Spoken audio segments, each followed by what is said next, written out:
கர்த்தருக்கு பிரியமானவர்களே, கர்த்தர் இன்றைக்கு உங்களோட பேசவிருக்கும் வார்த்தையை கேட்கலாமா? மத்தேயு 25ஆம் அதிகாரம் 19ஆம் வசனம். வெகு காலமான பின்பு அந்த ஊழியக்காரருடைய எஜமான் திரும்பி வந்து அவர்களிடத்தில் கணக்கு கேட்டான். அந்த வசனமே, அன்றைக்கு எஜமான் தன் ஊழியக்காரர்களில் 3 பேரை தேர்ந்தெடுத்து ஒவ்வொருவருக்கு குறிப்பிட்ட தாளந்தை கொடுத்துவிட்டு வெகு தூரம் போகிறான். பின்பு அவன் திரும்பி வந்து கொடுத்ததை குறித்து கணக்கு கேட்டான் என்று வேதம் சொல்கிறது. ஆண்டவரே, இன்றைக்கும் ஆண்டவராகிய இயேசு கிறிஸ்து நம்மிடத்தில் அநேக தாளந்துகளை கொடுத்திருக்கலாம். இந்த வார்த்தையை கேட்டுக் கொண்டிருக்கிற உங்களுக்குள்ளாய் ஒருவேளை 5 தாளந்துகள் இருக்கலாம், அல்லது 2 தாளந்துகள் இருக்கலாம், அல்லது 1 தாளந்துகள் இருக்கலாம். எத்தனை தாளந்து வைத்திருக்கிறீர்கள் என்பது அல்ல காரியம், அதை எப்படி பயன்படுத்துகிறீர்கள் என்பதுதான் காரியம். ஒருவரிடத்திலும் ஆண்டவர் குறைவாக கொடுத்து விட்டு அதிகமாக எதிர்பார்க்க மாட்டார். உங்களிடத்தில் 1 தாளந்து தான் இருக்கிறதா? அதை பயன்படுத்தி கொண்டிருக்கிறீர்களா என்பதை மாத்திரம் சிந்தித்து பாருங்கள். ஏனென்றால் அன்றைக்கு 3 பேரை தேர்ந்தெடுத்து ஒருவருக்கு 5, ஒருவருக்கு 2, ஒருவருக்கு 1 என்று கொடுத்த போது 5 தாளந்துள்ளவனும் 2 தாளந்துள்ளவனும் அதை இன்னும் அதிகமாய் சம்பாதித்தார்கள். ஆனால் 1 தாளந்து வாங்கினவனோ அதை புதைத்து வைத்தான் என்று வேதம் சொல்லுகிறது. இதன் விளைவு என்ன தெரியுமா? அவன் மற்ற ஊழியக்காரனாய் அங்கு கருதப்பட்டான். தேவஜனமே, இன்றைக்கும் ஆண்டவர் உங்களுக்கு தாளந்தை கொடுத்திருக்கிறாரா?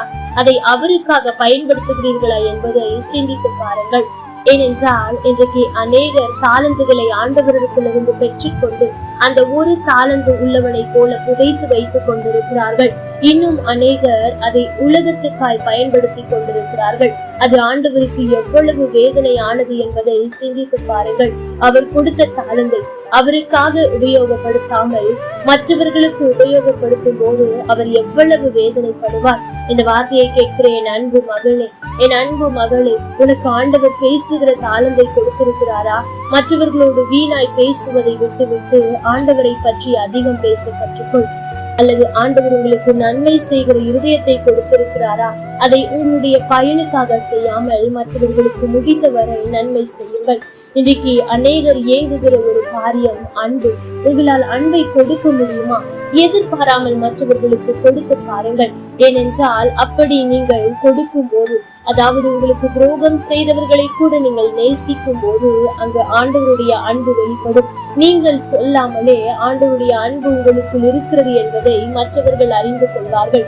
இதுவெல்லாம் தாளந்துதான். ஒருவேளை எனக்கு எந்த தாளந்தும் ஆண்டவர் கொடுக்கவில்லை, மாத்திரம் எனக்கு பாடுகிற தாளந்தை கொடுத்திருந்தார், நான் அவருக்காக பாடி இருப்பேன். அவர் மாத்திரம் எனக்கு பிரசங்கிக்கிற தாளந்தை கொடுத்திருந்தார், ஊர் ஊராக சென்று பிரசங்கித்திருப்பேன் என்று சாக்கு போக்கு சொல்வதை விட்டுவிட்டு உங்களுக்கு கொடுத்திருக்கிற தாளந்தை முதலாவது பிரயோஜனப்படுத்துங்கள். எதுவும் என்னிடத்தில் இல்லை என்று நினைத்துக் கொண்டிருப்பீர்கள் என்றால் ஜெபிப்பதற்கூட ஒரு தாளந்து தான். அதை ஜெபித்து பாருங்கள். மற்றவர்களுக்காக திறப்பில் நின்று பாருங்கள். ஜெபிக்க ஜெபிக்க தாளந்தே இல்லை என்று எண்ணிக்கொண்டிருக்கிற உங்களுக்குள்ளாய் இருக்கிற தாளந்துகளை அவர் வெளியே கொண்டு வருவார். ஆகவே புதைத்து வைக்காதிருங்கள். ஏனென்றால் ராஜாதி ராஜா சீக்கிரம் வரப்போகிறார்.